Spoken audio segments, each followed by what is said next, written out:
नमस्कार, फाइटर समाचार में आपका स्वागत है। पेश आज 24 सितंबर सुबह 6 बजे राजस्थान की खास खबरें। राजस्थान में मुस्लिमों को एक भी टिकट नहीं देने की अब तक चली आ रही चर्चाओं के उल्ट भाजपा इस बार के चुनाव में अल्पसंख्यक समाज की भागीदारी बढ़ाने की तैयारी कर रही है।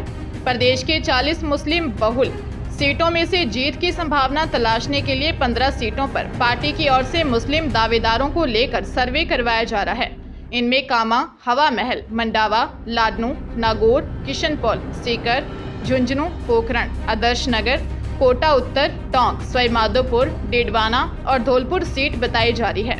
सर्वे में जिन सीटों पर सबसे मजबूत दावेदार निकलकर सामने आएंगे, उनमें से 4-5 सीटों पर जीतने योग्य दावेदारों को टिकट दिए जा सकते हैं।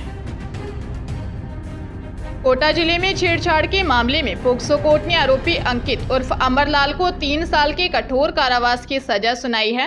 सजा के साथ ही उस पर 6,000 रुपये जुर्माना भी लगाया गया है। विशेष लोक अभियोजक धीरेन्द्र सिंह चौधरी ने बताया कि पीड़ित किशोरी ने 4 जनवरी 2020 को सांगोद थाने में आरोपी के खिलाफ छेड़छाड़ की रिपोर्ट दर्ज करवाई थी। पुलिस ने मुकदमा दर्ज कर अनुसंधान के बाद आरोपी नावघाट मोहल्ला सांगोद थाना सांगोद जिला कोटा निवासी आरोपी अंकित उर्फ अमरलाल के खिलाफ चालान पेश किया था। सरकारी नौकरी की तैयारी कर रहे युवाओं के लिए अच्छी खबर है। भारतीय प्रौद्योगिकी संस्थान कानपुर ने गैर शैक्षणिक पदों पर वैकेंसी निकाली है, जिसके लिए उम्मीदवार भारतीय प्रौद्योगिकी संस्थान की ऑफिशियल वेबसाइट iitk.ac.in पर जाकर 16 अक्टूबर तक ऑनलाइन आवेदन कर सकते हैं। भर्ती प्रक्रिया में उम्मीदवारों का selection written test, skill test और इंटरव्यू के आधार पर किया जाएगा। फिर मेरिट के आधार पर फाइनल पोस्टिंग दी जाएगी। हालांकि फाइनल पोस्टिंग से पहले उम्मीदवारों के डॉक्यूमेंट्स वेरीफाई किए जाएंगे। पात्र उम्मीदवारों को ही पोस्टिंग मिल सकेगी। कैंडिडेट्स की आयु 31 अगस्त 2023 को 20 वर्ष से कम और 25 वर्ष से अधिक नहीं होने चाहिए। राजधानी जयपुर की पुलिस ने समलैंगिक समुदाय की डेटिंग ऐप ग्राइंडर के जरिए सेक्सटॉर्शन और ब्लैकमेल करने वाली गैंग पकड़ी है। ऐप में फर्जी प्रोफाइल बनाकर गैंग के बदमाश खुद को समलैंगिक बताते, फिर डेटिंग के लिए समलैंगिकों को मिलने के बहाने बुलाते, वहां उनके अश्लील वीडियो बनाकर ब्लैकमेल करते। इनकी गैंग में कई लड़कियां भी शामिल हैं, जो दूसरे डेटिंग ऐप के जरिए अमीर और हाई प्रोफाइल लोगों को सीक्रेट मुलाकात के बहाने बुलाकर ठग चुकी हैं। जांच में सामने आया है कि राजधानी के कई नामी लोग भी इनके झांसे में आकर सेक्सटॉर्शन का शिकार हो चुके हैं। बदमाशों के खिलाफ प्रताप नगर, खो नागौरियन, शिप्रापत और शिवदासपुरा थाने में FIR दर्ज हुई थी। ये बदमाश जयपुर के अलावा बाहरी जिलों में भी वारदात कर चुके हैं। DCP ईस्ट ज्ञानचंद यादव ने बताया कि इस गैंग का मास्टरमाइंड और ऐप डाउनलोड करने वाला बदमाश अभी पुलिस के हाथ नहीं लगा है। कोटा जिले में बिल पास करने की एवज में 85,000 की रिश्वत लेते गिरफ्तार हुआ इंजीनियर करोड़ों का आसामी निकला।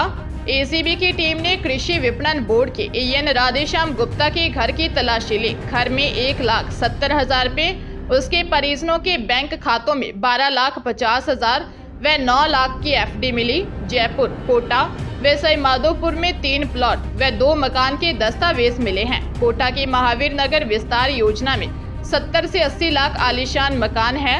गुप्ता साल भर में करीब 11,50,000 की इंश्योरेंस व अन्य किश्तें भी चुका रहा है। ACB की टीम ने AN राधेश्याम गुप्ता को कोर्ट में पेश किया, जहां से उसे 5 अक्टूबर तक न्यायिक अभिरक्षा में जेल भेज दिया। अंबाला हरियाणा के गृह एवं स्वास्थ्य मंत्री अनिल विज की OSD बनकर भाजपा नेता आशीष गुलाटी ने पुलिस महकमे में नौकरी लगवाने का झांसा देकर करीब 27 लाख रुपए हड़प लिए। आरोपी आशीष गुलाटी ने अपने भांजा लक्ष्य दत्ता के साथ मिलीभगत करके धोखाधड़ी की वारदात को अंजाम दिया। पुलिस ने अंबाला भाजपा मंडल का उप प्रधान आशीष गुलाटी व उसके भांजे लक्ष्य दत्ता के खिलाफ धोखाधड़ी का मामला दर्ज किया है। आशीष गुलाटी को गिरफ्तार कर लिया है, जबकि उसका भांजा लक्ष्य दत्ता अभी फरार है। कुरुक्षेत्र के पिहोवा अनाज मंडी निवासी मनीष गर्ग ने गृह मंत्री अनिल विज को शिकायत सौंपी थी। आरोपी उनसे 27 लाख रुपए हड़प गए, लेकिन उनके काम कोई नहीं करवाए। पुलिस ने शिकायतकर्ता ने लक्ष्य दत्ता के साथ व्हाट्सएप की चैट, ऑर्डर की कॉपी और बैंक की स्टेटमेंट सौंपी है। स्वायत्त शासन विभाग की ओर से आखिरकार सफाई कर्मचारी भर्ती का शेड्यूल जारी कर दिया है। 1 नवंबर से अभ्यर्थियों को दस्तावेज सत्यापन के लिए बुलाया जाएगा। आदेश के अनुसार प्रक्रिया 21 सितंबर से शुरू कर दी है। 2 दिसंबर तक सफाई कर्मचारी भर्ती के लिए पात्र अभ्यर्थियों के साक्षात्कार के प्रवेश पत्र जारी कर दिए जाएंगे। इनमें 3 अक्टूबर तक निकाय स्तर पर स्क्रूटनी होगी।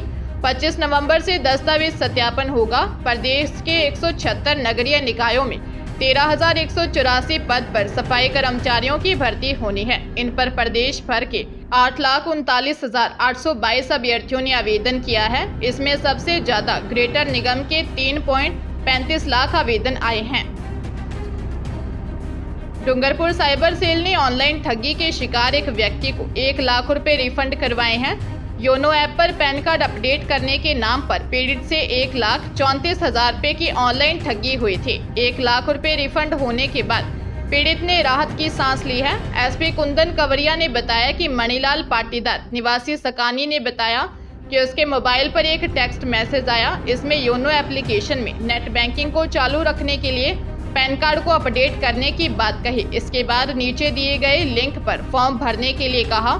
फॉर्म भरने के बाद OTP डालते ही उसके खाते से 1,34,000 रुपए कट गए। कांस्टेबल हेमेंद्र सिंह ने डिटेल खंगालते हुए संबंधित अधिकारियों से बताकर 1 लाख रुपए की राशि रिफंड करवाई। भरतपुर जिले से अलग हुए डीग जिले के कामा कस्बे में चोरों ने एक साथ 7 दुकानों को अपना निशाना बनाया। चोर 7 दुकानों से करीब 6 लाख रुपए नकदी और लाखों का सामान ले गए। सुबह जब स्थानीय लोग घर से निकले तो उन्होंने दुकानों के ताले टूटे देखे, जिसके बाद उन्होंने दुकान मालिकों को घटना की सूचना दी। फिलहाल पुलिस मौके पर पहुंचकर छानबीन कर रही है। घटना कस्बे के बस स्टैंड स्थित केला मंडी की है। चोर जैन ट्रेडिंग कंपनी नाम की दुकान से 2 लाख रुपए कैश और कोल्ड ड्रिंक ले गए। ओमी पंडित की चाय की दुकान, मुकेश खंडेलवाल, प्रहलाद सैनी, शंभू खंडेलवाल, मनोज अग्रवाल की फलों की दुकान से नकदी सहित सामान चोरी कर ले गए। चोर सभी दुकानों के ताले तोड़कर शटर से दुकान के अंदर दाखिल हुए। फिलहाल पुलिस चोरों का पता लगाने में जुटी है। घटना के बाद व्यापारियों में काफी रोष है। उत्तर प्रदेश के मथुरा में राधाष्टमी समारोह के दौरान 2 श्रद्धालुओं की मौत हो गई। समारोह में श्रद्धालुओं की भारी भीड़ उमड़ी थी, जिसके कारण मंदिर परिसर में व्यवस्थाएं डगमगा गई।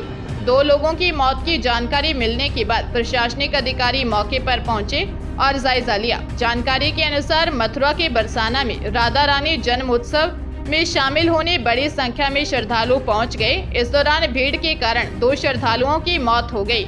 अनुमान लगाया जा रहा है कि भीड़ का अधिक दबाव होने से श्रद्धालुओं की मौत हुई है। एसएसपी मथुरा शैलेश कुमार पांडे और जिलाधिकारी शैलेंद्र सिंह का कहना है कि एक बरसाना के लोकल रहने वाले हैं जिनकी मौत हुई है।